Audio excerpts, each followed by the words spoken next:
हरे कृष्ण। ओम अज्ञानतिमिरान्धस्य ज्ञानाञ्जनशलाकया चक्षुरुन्मीलितं येन तस्मै श्रीगुरवे नमः. So we'll continue discussing on Prabhupada's purport. We have some valuable lessons Prabhupada is trying to teach us through these purports in last two chapters of third canto. Here we are seeing Jnanam ekam parachinair indriyai brahma nirgunam अव्यभात्य अर्थरूपेण भ्रांत्या शब्दादि धर्मिण. Those who are averse to the transcendence realize the supreme absolute truth differently through speculative sense perception, and therefore, because of mistaken speculation, everything appears to them to be relative. So, this is actually talking about the present modern scientist and everyone. Further, this relativity theory, so they feel everything is relative. That means if I am saying he's big in terms relative to somebody, he is big. But if somebody more bigger than comes, he becomes small. So anything in this material world is relative in that way. If you say he is smart in the sense you have to compare with another person. If you say he is rich in terms like he says he is rich, but if you compare with him to the top richest person in the world, then he may not be rich. And if you compare the richest person of this world to the king of heaven, Indra, he is like he is not come anywhere near him. The point is what? The point is that we have to know it's this is actually relative. But when it comes to supreme, it's absolute. So this is very important. So those who are averse to the transcendence realize the supreme absolute. So here it is absolute differently through speculative sense perception. We have to, if we are using our senses and mind to understand the absolute truth, then we will only end up in understanding everything appears to be relative only. We think that everything is in the mind because we are not able to see. This is the cause and effect, both are of this world, but Supreme Lord is beyond the cause. So when the question is asked, which is first, egg or hen? So answer is no, Krishna. So Supreme Lord is both cause and effect are dependent on each other, but Krishna is independent, is Swarat. Right? Swarat means what? He is beyond cause and effect. That is how Krishna is. So to understand this, we cannot use our speculative methods through the speculative senses, because here speculative perception means it is based on logic. Speculative perception is based on logic.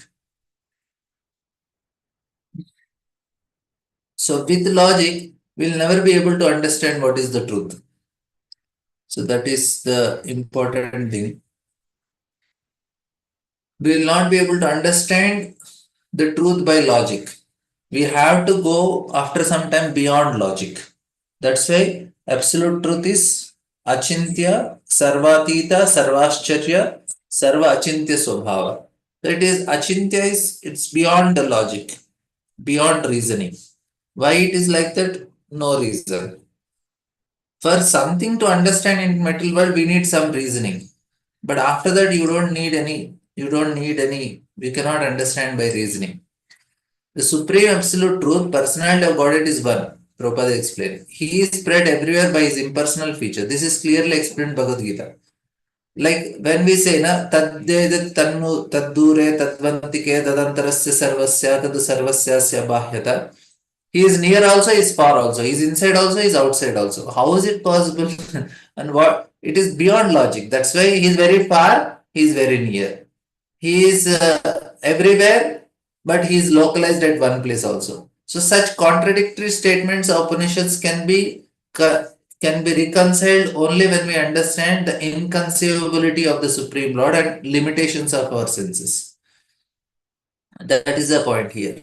The sense perception, such as oral perception of the sound of a drum, visual perception of a beautiful woman, or perception of delicious taste as of milk, perception of the tongue, all come through different senses and are therefore differently understood.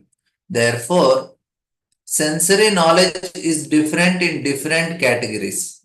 You see, even our senses, which we are gaining knowledge, is also divided in different categories.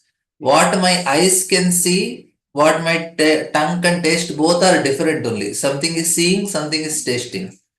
So, although actually everything is one as the manifestation of energy of Supreme Lord, similarly, the energies of fire are heat and illumination, and by their two energies, fire can display itself in many varieties or in diversified sense perceptions.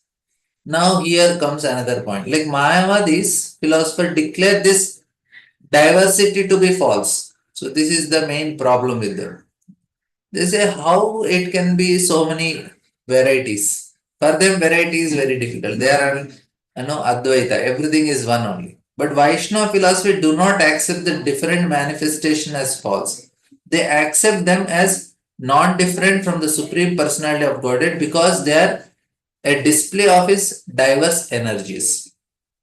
And it is actually very big purport Prabhupada is trying to explain because it is quite technical. The philosophy that the absolute truth and this creation is false, Brahma Satyam Jagan Mithya, is not acceptable by Vaishnava philosophy.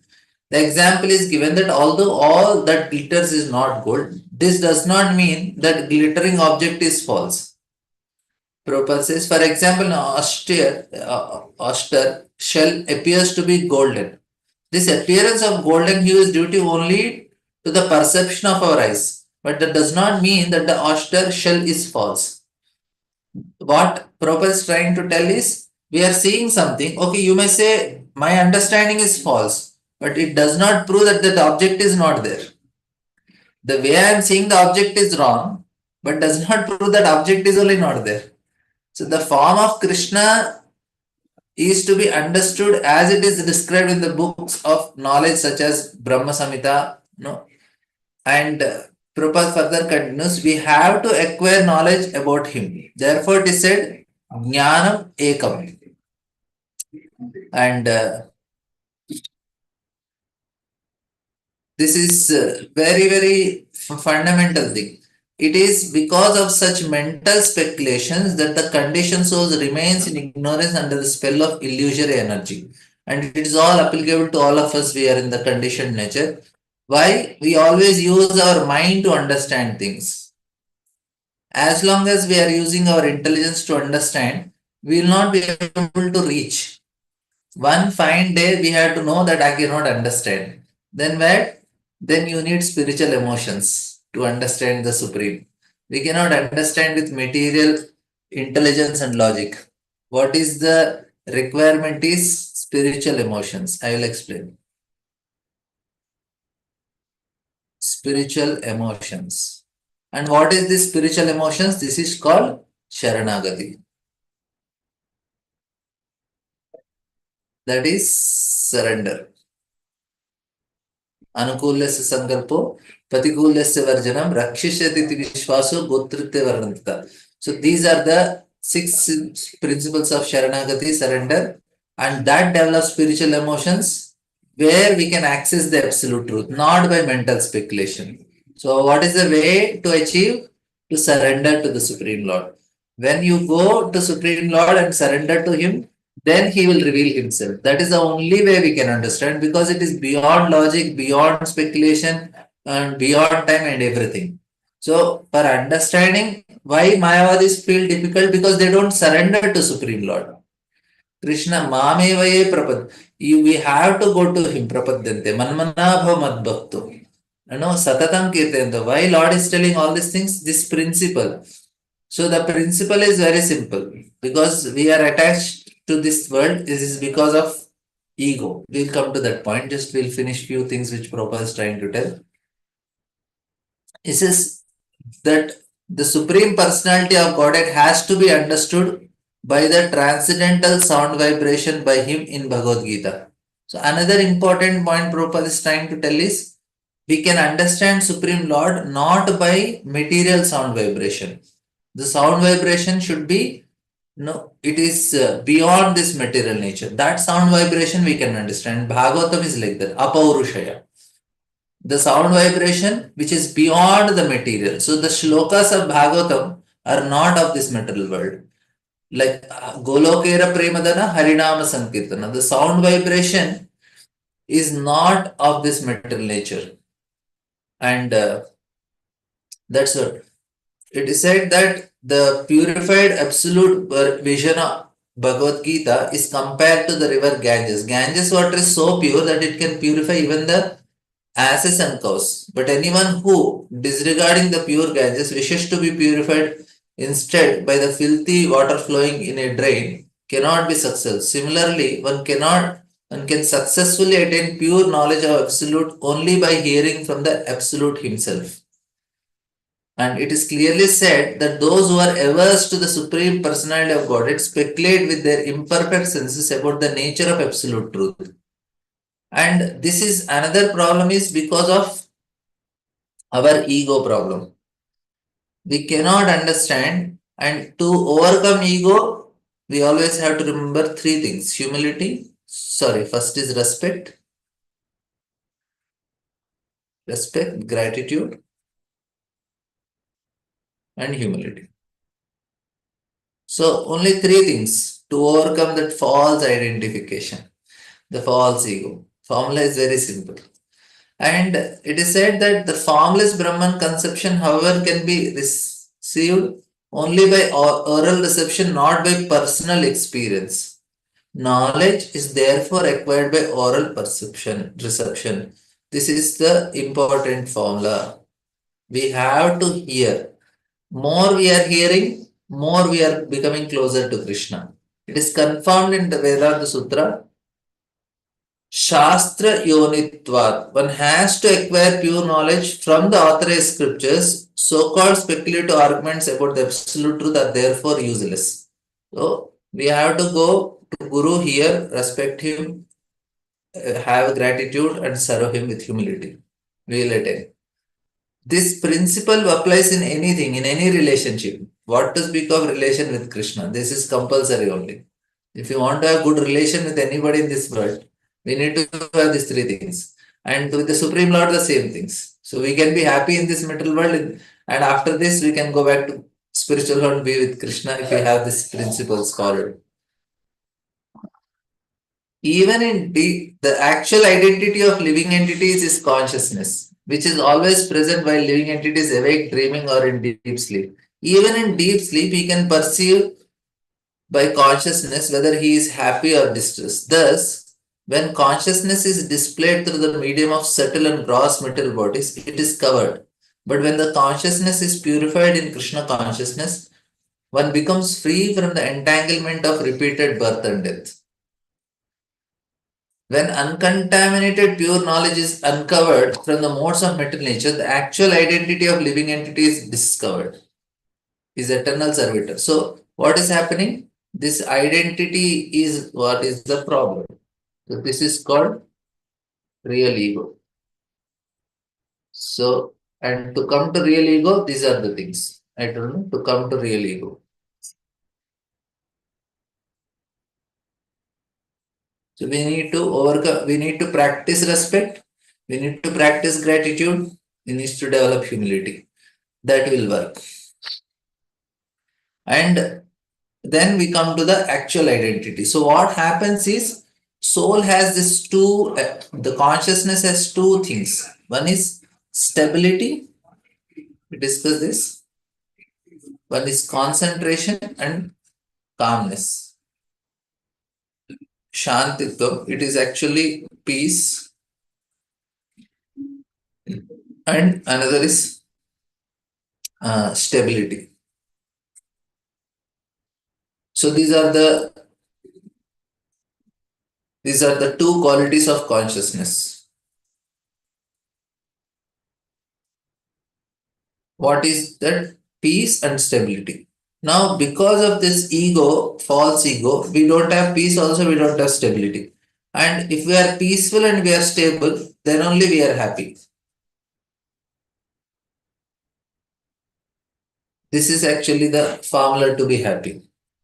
Therefore, to get out of the entanglement of spell of nescience, one has to awaken to spiritual consciousness, Krishna consciousness, in terms of the authorized scriptures.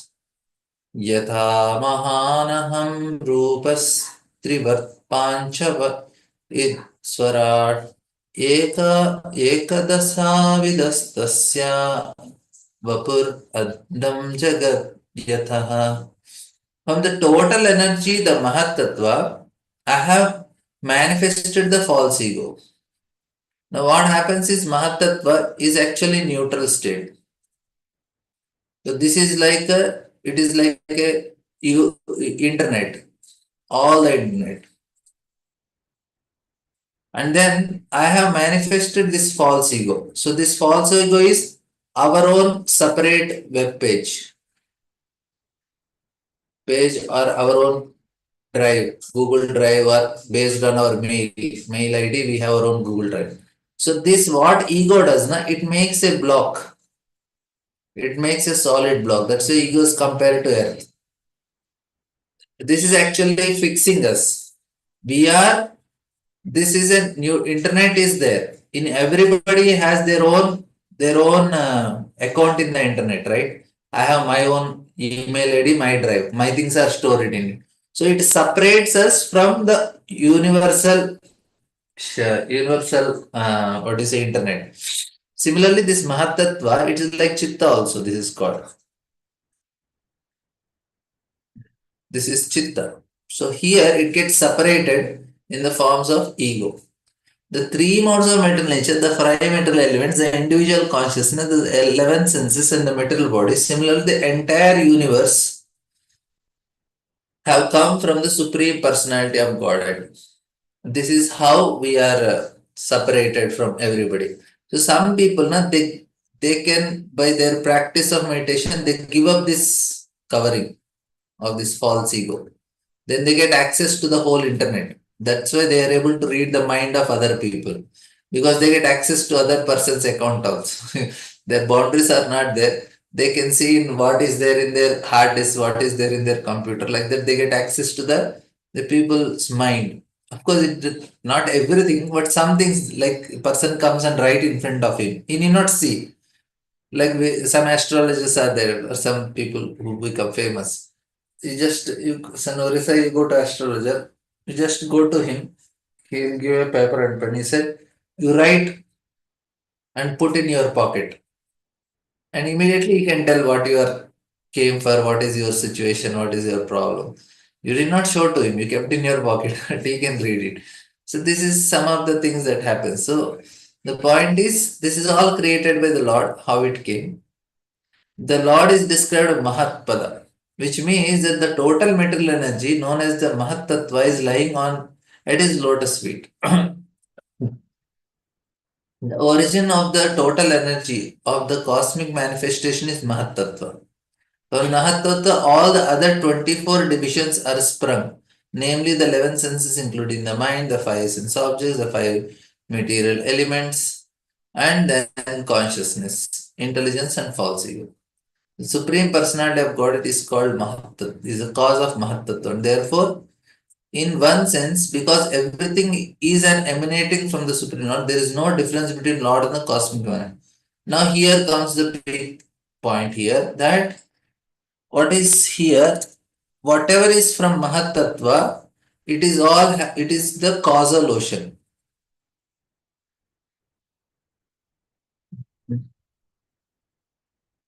So, this is Mahat Tattva.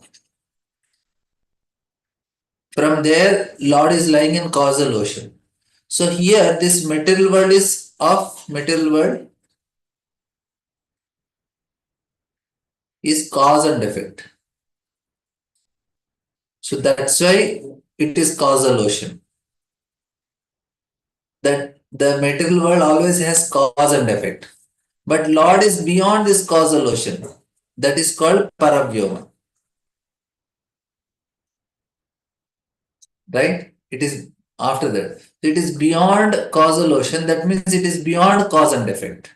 That's why, with our cause and effect and with our logic, we cannot understand something beyond cause and effect.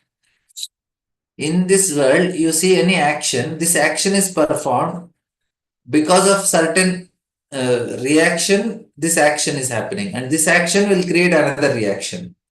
Like, say, I'm eating now, then there will be reaction in my body. I get strength, I get energy.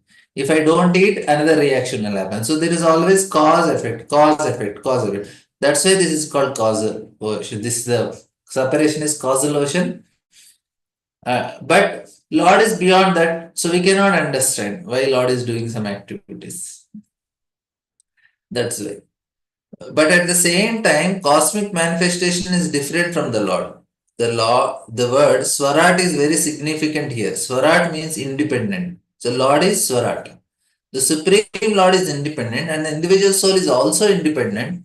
Although there is no comparison between the two qualities of independence, the living entity is minutely independent and the Supreme Lord is fully independent.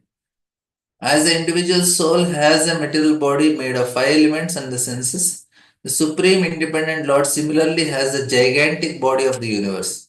The individual body is temporary. Similarly, the entire universe, which is considered to be the body of Supreme Lord, is also temporary, and both the individual and universal bodies are product of Mahat Tattva. Yes, Gail Mataji. Hare Krishna Prabhu. Hare Um, Krishna. when, when you say that Krishna is beyond cause and effect, I just I'm just trying to understand that concept in a way that um, gives me a little deeper realization about it. So I'm wondering if another way to say the same thing is to say that Krishna is not subject to the laws that he has created for this universe, or if you yourself can maybe find some other way to say the same thing so that I can get, you know, yeah. Yeah, that is also one way we can say that is true. He is not bound by the laws because he created it. And there are like some yogis, they also defile the laws of nature. They can do some Yeah, activities which are so they have some yogic powers which go beyond, like you have gravity. So they can they can go against gravity also. They can do some things which against gravity. So some people they can break some laws, but that does not make them supreme. Uh, right. In general, that is also for us. We can understand that in one way that these rules don't apply to him, and he is beyond the rules of this material nature, and not only and there uh, and main important thing is it is beyond logic also. It is one is rule, one is logic also, and another is it is beyond the senses also. My senses cannot, I have a limitation in my senses, so senses cannot conceive certain things, they cannot understand certain things. So that is also why Supreme Lord, that is why also he is beyond all these things. One is senses, one is his actions, one is my own limitations. So all these things Okay. will. Yeah. So I think the word that is giving me a little pause is this word beyond. When we say that Krishna is beyond these things, um, let me say a synonym for this word beyond might be um, he is not uh, I don't know subject. He's not subject to. Two things, yeah, I don't subjected to know. rules also and beyond the senses also. Both can be applied. If you say I beyond, is say beyond the rules. and beyond the senses. Beyond the rules, I understand means that he's not subjugated by the rules. He's not Yeah, controlled by the rules, right? But to say yeah, he's beyond the senses, that when you say beyond the senses, then the word beyond takes on a different meaning. It would mean he cannot be perceived by the senses, cannot be understood by the senses. So it seems like this word beyond takes on different meanings depending upon the context. yeah, yeah, And yeah, I think that's why my my footing is not so secure sometimes. So okay, again back to his being beyond cause and effect. Um, when we talk about cause and effect, right?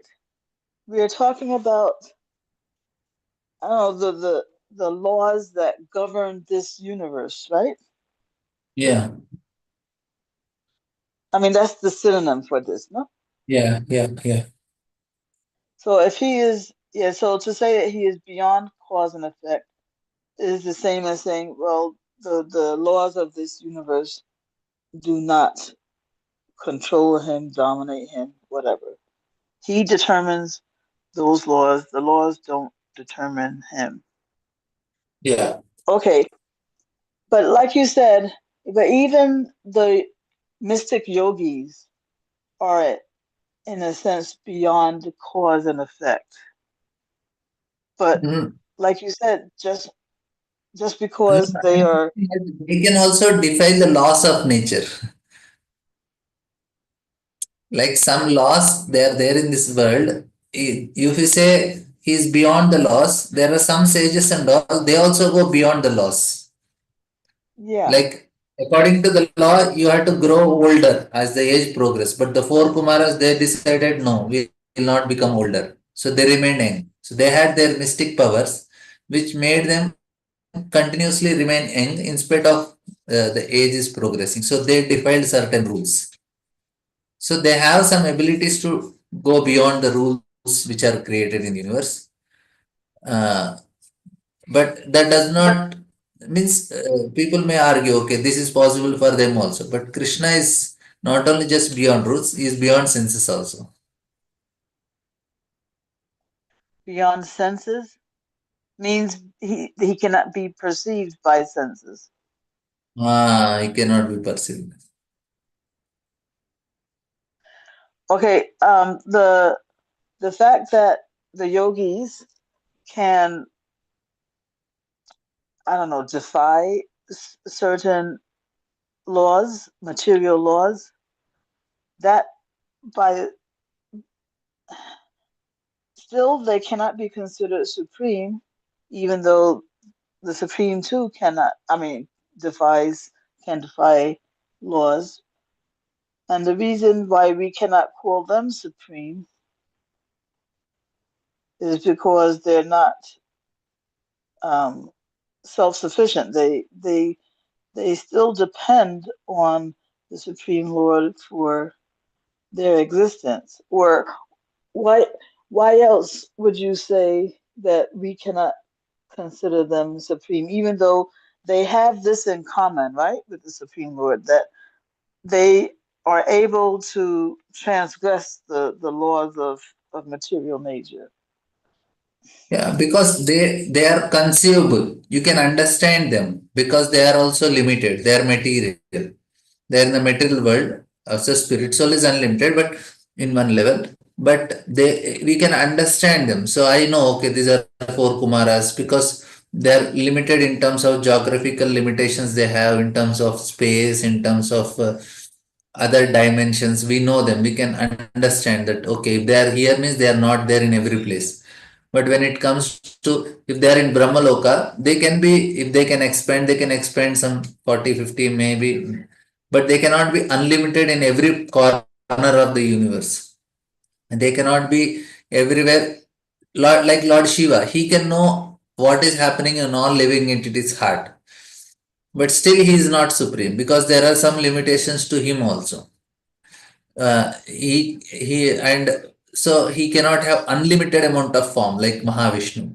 So even though they have some extra abilities, but still they are not supreme. Like Brahma and Shiva, they can know, they can be present in all the parts. I mean, they are conscious of everything that is happening, but still they are not supreme because there are some limitations in terms of. But when it comes to Supreme Lord, he is unlimited in all regards. Wherever he is, however he is, he knows past, present, future, everything. So that's why it is not possible. Like we cannot say Lord Shiva, he is inside also, outside also. Brahma is inside also, outside. That is not applicable for them. It is only applicable to Supreme Lord. He is in my house also, he is outside also, still he is having a form. How is it possible? If air, can you show the form of air? Air cannot have a form because it is everywhere. But Supreme Lord being everywhere, still he has a form. How will you understand it? I So cannot. something, so that's why it is unconscious. When it comes to Kumaras or Brahma or Shiva, he says, I am inside or outside. One place is there. But for Supreme Lord, he can be in all the things, all the places. Still, he can be in his own abode, doing his pastimes. He is equal to everybody. He is impartial, but he can still be partial. And it is contradictions are there, but everything is there. Like he is the smallest of the small things. He is the biggest of the biggest things. He is the closest and he is the farthest, and he is so everything is possible for the Supreme Lord like that. Hmm. Okay, Prabhu. Thank you so much. Right.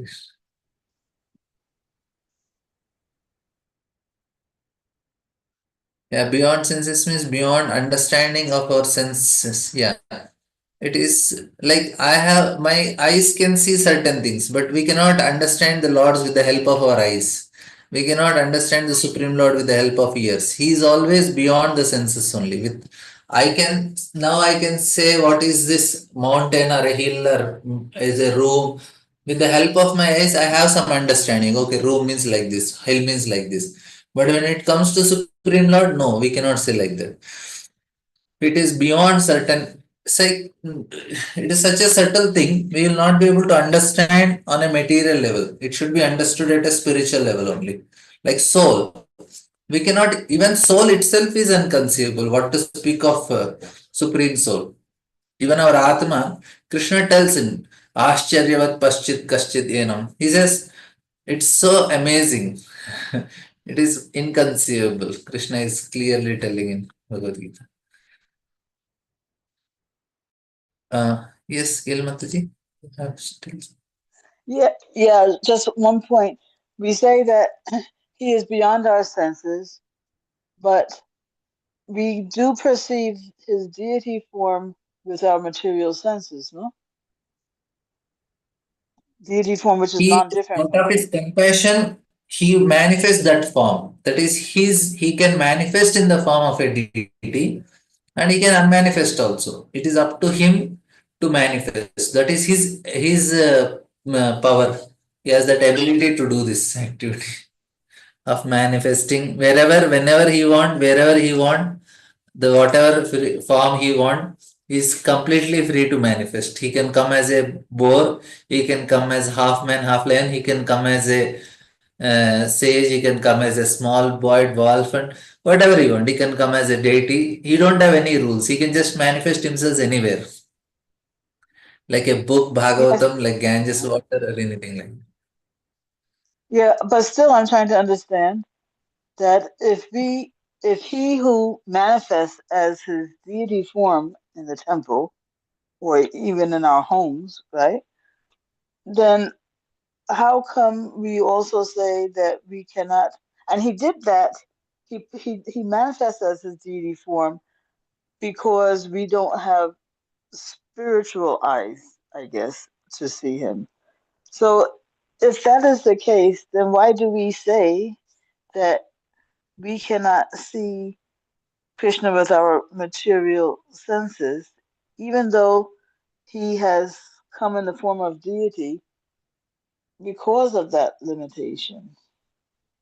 How do I Oh, that is reconcile? actually his compassion. He knows that we cannot know anything beyond matter unless he comes in this form. How will he get an access to him? So he is giving his access to us through this form. Okay, you want to access me, I will manifest in the form of this deity so that you will get access and opportunity to serve me. For it is out of his compassion to elevate all of us. That's why we have to know that this deity is not material, it is transcendental, even though it is looking with matter. That's why that this form is what we are seeing of the Lord in the deity is not matter. It's not stone anymore. Once the Lord enters it, it becomes transcendental. And out of his compassion, he is giving an access to us. And more we develop devotion, then the form which we are seeing the deity, it will more and more manifest differently. It becomes more and more clear for us. Oh Lord, such a transcendental form. So we so much start appreciating it. Initially, people say, okay, they see external beauty. Then later on, they'll start seeing something more deeper, something more subtler. Like if you go to Vrindavan deities, we may not be able to see so much beauty. They say they are very simple. ISKCON deities are nicely carved; they are more beautiful. But how did the Goswamis have so much feeling for them? Because they are able to see a more transcendental form. So it is compassion of the Lord. He is manifesting in that form. He is giving access, and like no, some very rich prime minister of India coming to a school to meet the children.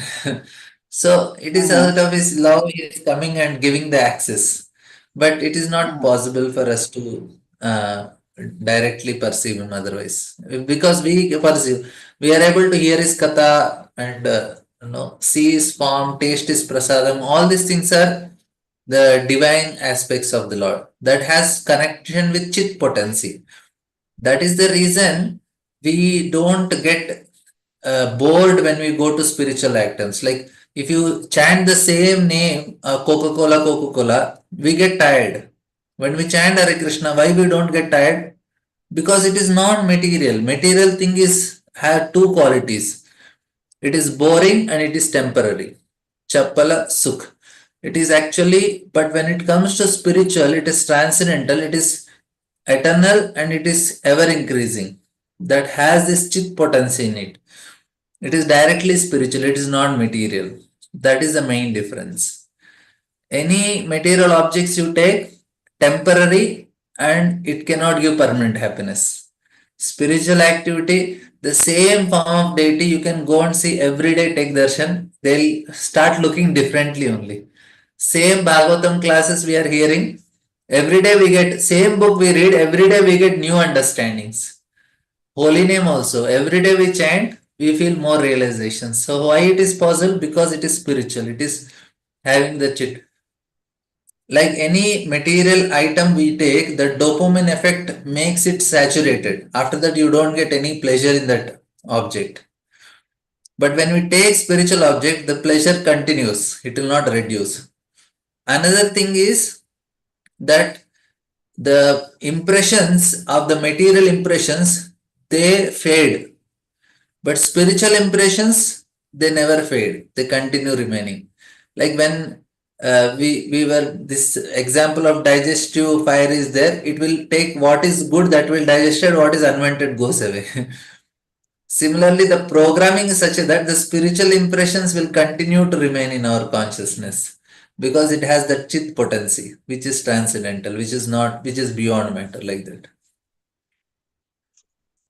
Okay. Okay, Mataji? But again, I just want to say that, you know, when it comes to things like, you know, I think we say Tadiya, right? Things connected with Krishna, we can Yeah. perceive with our senses, like prasadam, like deity form, but um, as we progress in our spiritual evolution, then we'll have deeper realization of those spiritual items. It's not that either we see or we don't see. It's we are seeing with our material senses, but it's a matter of the depth of realization of our perception. Is it something like that? Would you say? Actually, how it happens, Mataji, it is based on consciousness. So what happens when we elevate in our consciousness, we become more and more finer in our understanding, and we can perceive more subtler things. Now, persons who are very gross, they cannot understand. They cannot see pain of others. They are Annamaya, Pranamaya, Manomaya, Vijnanamaya, Anandamaya. There are five levels of consciousness. So when we are dealing with anything, we are actually interacting this world based on our consciousness. What I see the world is the reflection of my consciousness. That's how I Mm-hmm. see the world. My consciousness is as an animal. I see everybody is selfish, everybody is gross. If I'm more subtle, the world is a reflection of my consciousness. Then, if my consciousness is highest level of consciousness of a pure devotee, then he says, स्थावर जंगम देखी ना देखी तारा स्फूर्ति सर्वत्र होय इष्ट देव स्फूर्ति. Everywhere he is seeing Krishna only. Everything is manifestation of Krishna only. Even though it is gross material, is it seeing a tree, is it seeing a stone, is seeing river, anything is manifestation of Krishna only. Why it is manifestation of Krishna? Because it is energy of Krishna and is directly Krishna also in that way. So it is not the gross or subtle element, it is the state of consciousness. So more we Oh, oh, become oh. elevated in our consciousness, then more you are able to perceive Krishna in this world only. Mm-hmm. Mm-hmm. Mm-hmm. Yeah. Yeah. For me, this is a very fascinating. I mean, I don't know if you have the space to go off into this little tangent, but I think it is important. You know, these Anamoya up to Anandamoya consciousness. You know, like I wonder if, if it's possible for you to very quickly give an ex, an example of how Yeah, yeah, one yeah. perceives at these five different levels. Yeah. See, what happens is at Annamaya state, when we are just born, we are just interested in our own survival. We just drink milk, we are not bothered about who is there. When I feel hungry, I cry and I eat. And then Uh that huh. is Annamaya, which is just like animal, just your, and Pranamaya means then you start, you know that others also are existing along with you. There is somebody else also. It's not just me, I just have to cry and eat and drink, but you also elevate your consciousness in terms of, the other people also exist along with me. And then there is manomaya, where you want to develop relationships, you want to serve, and presently most of the people are at these two categories, pranamaya and manomaya. They know others exist, they want to do, so this level of consciousness is there. Then comes the Mano, vijnanamaya stage where, at, at Manamoya, you want not only do you are you cognizant of the existence of others, but now you also want to develop relationships with them. yeah, relationships, and no, you follow certain dharma, some principles, you want to have a good society, all these people who work for these things, so they are at that level. And And then you also at come that level, I think you're also more aware of your own subtle body, right? Mind, yeah, intelligence. to some extent, but then comes that is at the Vijnanamaya stage, you are working on more subtle, they have, they know, they follow dharma and all. At Vijnanamaya, he want to realize the self. So he is working on self actualization. Hmm. He is working in improving. And then at And Anandamaya so that stage, I'm sorry. So at Vijnanamaya stage, wouldn't you say that that's where most um, sadhakas are? we are supposed to be at that level. We should be You're Shastra. supposed to be. We have to see things through Shastra, not an emotional level, through Shastra. And that then we can remain the Madhyamadikari or somebody at that level. His ego is very less affected there. Is more, he can understand things much better way, and he can see things also in a different level. Mhm. And then Anandamaya Okay. is when you are able to see, develop, you realize that I am not the body, spirit, soul, and then you are completely blissful in relation with Krishna. Yeah, so the difference between Vijnana Moya stage and Ananda Moya stage is that is that at Vijnana Moya stage it can still be largely theoretical, whereas at Ananda Moya stage it's more experiential. Would you say? You have completely realized state. Actually, it is all not, it is a process. So, in Anandamaya stage, a person is realized. He's already experienced that he is not the body, spirit, soul. In Vijnanamaya is in a progressive stage. You are in a progress. Ah, oh, And okay, you have okay, okay. realization. In Vijnanamaya stage also, great realization is there. He is very Uh huh. elevated personality. Uh huh. Uh huh. Oh, I appreciate so much, Prabhu. Thank you so much for this explanation. Yeah, it was very helpful, when you said that it's not just a matter of, you know, seeing gross versus subtle is a matter of seeing is a matter of seeing the world through the lens of your state of consciousness. Anyway, thank you, Prabhu. Thank you. Hare Krishna. Thank you all very much. Grantara Srimad Bhagavatam ki jai.